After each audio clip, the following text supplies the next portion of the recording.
This meeting is being recorded. Okay, so now for our time this morning, I'm basing it heavily on a BBC Radio 4 programme that was broadcast at the beginning of January, where they had a week looking at rethinking our approach to climate change. And there was one particular broadcast on the Tuesday, January the 3rd, which really struck me. And so a lot of how I'm framing our discussion is around that. And the particular focus was on how individuals can influence climate change and how our actions can be useful. And we sort of all need to change. I think we kind of know that. And we think governments need to change, and that's true. And companies need to change, and that's true. But individuals, we definitely know, need to change.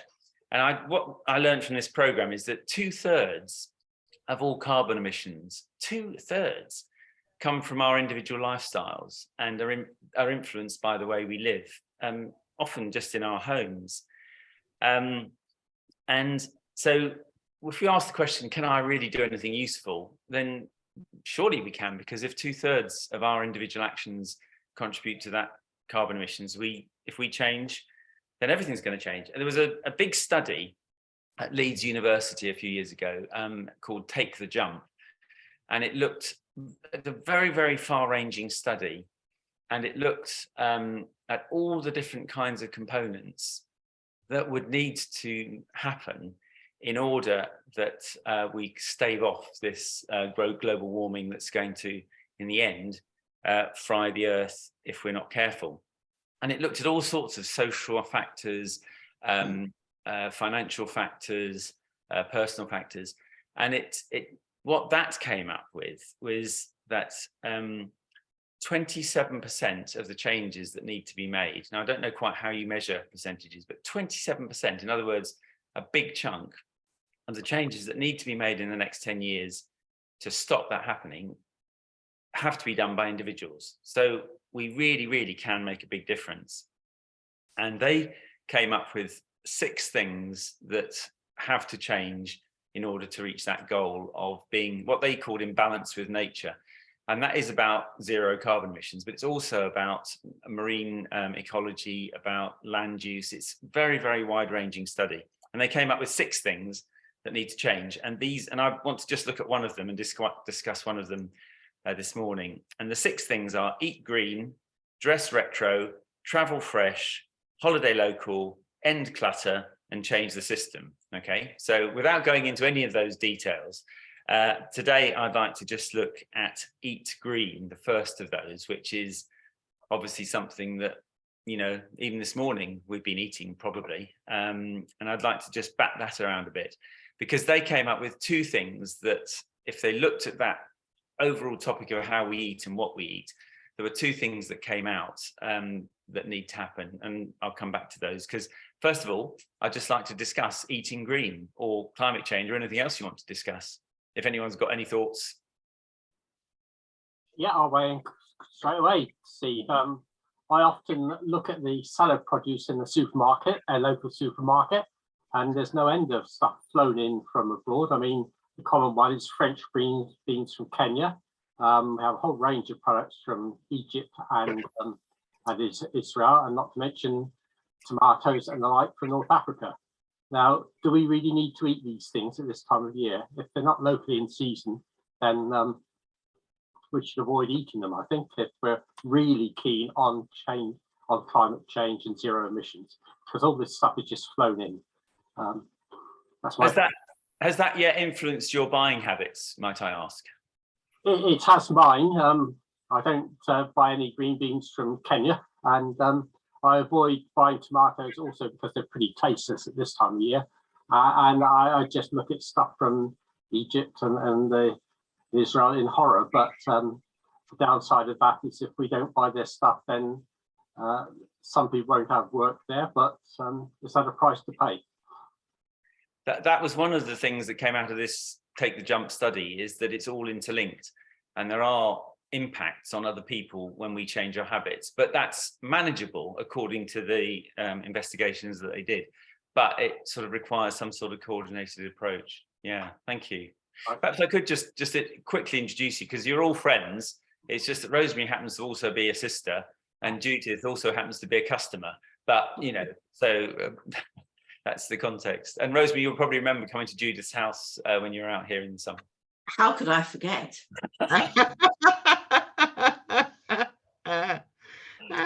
And Nigel, just for your interest, I mean, Judith grows most of her own vegetables, really partly for the reasons you're saying about flavour and all that kind of thing. I think, Judith, you can speak for yourself.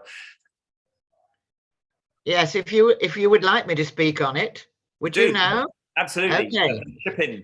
In answer to your comments, Nigel, I'm fascinated by the fact that you haven't mentioned strawberries. And strawberries are in abundance, which I find absolutely dreadful. I can't imagine anyone purchasing them, but I do watch the ladies and they do purchase them, and I'm longing to tap them on the shoulder if I had sufficient French and say, please put them back, because it's not right to be eating strawberries in January. As Steve has said, I grow all my own. I've been here since 2006, as Rosemary knows, and I hope she's not bored by my repetition. But I have obviously tried to increase my potager so that I'm almost self-sufficient, because as soon as I pick stuff, it normally goes into my freezer within half an hour, and I'm still eating stuff from the freezer and making myself soup to survive in the winter, as Steve knows. I sampled some of that soup yesterday. Very good it was too. Yeah, thank you. So, one comment from my local supermarket, the Co-op, is that I found they had fair trade tomatoes from Bolivia. And that just struck me as being so odd, because we have so many tomatoes grown in Europe. And this was last year, when there were still tomatoes available in Europe. And that just made me ask the question, what is that about? I mean, I guess would it be the fair trade handle that's brought those in? There isn't that many other options. I don't know. I'm just wondering if that would be the only reason. Not sure. No. What was I just going to say? Perhaps fair trade is regarded as just another brand by supermarkets. So that comes in from Bolivia at a good price, which is competitive with elsewhere. So are they that interested in the fact that it really is fair trade? Well, other than the Co-op has always had an additional ethical stance, and it did say that if it could, it would be fair trade. I think they've gone away from that a little bit. But I was just really surprised that they hadn't thought about, the concept really. Yeah. Any other thoughts about eating habits? A supermarket purchase is a good one. Anything else spring to mind? Before I came to the island, I went round the shops in Milton Keynes to see what I could get that was local. And it was really interesting because there wasn't much. The milk came from within 200 miles, it said. They had some cold pressed rapeseed oil from 20 miles away. Even in the farm shop, most of it came from Lincolnshire or beyond. And the best thing I could find was some salad produce from a local allotment that was only a mile away. But it was really difficult to source local things. But I guess things like box deliveries, which are available in some places, might work better. I think one of the things we're struggling against, and the last one of those 6 shifts that need to happen was change the system. And that's obviously perhaps something we can't do ourselves. But what we're struggling with is the whole global supply chain business, which, just drops things on our supermarket shelves, whether we want them or not. And unless we do stop and think, that's never going to change, because until the sales of things that have traveled a long way drop, they will continue to fly them in, I suppose. But I heard, like the milk, Rosie, I heard recently that the average carrot in Britain travels 200 miles between being dug up and eaten. And presumably that's to various sort of centres and to another, and then distribution networks. But I think some carrots actually are farmed very close to, say, Tesco's, but they have to go into their distribution centre, which might be 100 miles away, in order to come back to where they were grown. No, exactly. And I think here in France, there is a higher degree of local kind of produce available. And certainly in some of the supermarkets, you get labels with the picture of the farmer. And in fact, we've got a whole a range where it's all stuff that's from local things. It's good, isn't it, Judith? Yes, it is. I think we're restricted, well, particularly where I live in the Charente. We have our major problem is travelling 20 minutes or so in order to find a market, a fresh market. And perhaps people ought to think more carefully about trying to shop locally and also grow their own, which we were having a discussion on yesterday, that with the climate change, what we have to do is start growing different kinds of vegetables. So perhaps that might be an idea for those of us to look very closely at our books and see the hotter climates, what would go well in our gardens this year, and try and experiment. Judith, this is sister number 2, or who's actually sister number 1, who's just joined, Chris. Okay. From Sussex. Right. We're in the last 3 minutes. Chris, just to let you know, I was basing this morning's discussion around a Radio 4 programme, and it had 6 shifts that need to happen. And the one we were talking about was eat green. So we're talking about ways that we can eat differently. And they came up with 2 things that I haven't yet shared. I'll finish off with as the punchline. And we're just talking about supermarket produce and stuff. And Judith, up in top left of my screen, is a customer as well as a friend. So that's what she's doing here. What we haven't mentioned is about eating vegetarian rather than meat. And I think that's a key area where we ought to be cutting down on meat. Just because it costs so much more in every way to produce the meat that would give us the same protein, and that lentils in particular are a very good buy. Yes.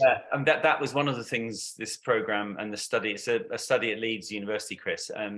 One of the 2 things they came out of eating green is to get as close as possible to a plant-based diet.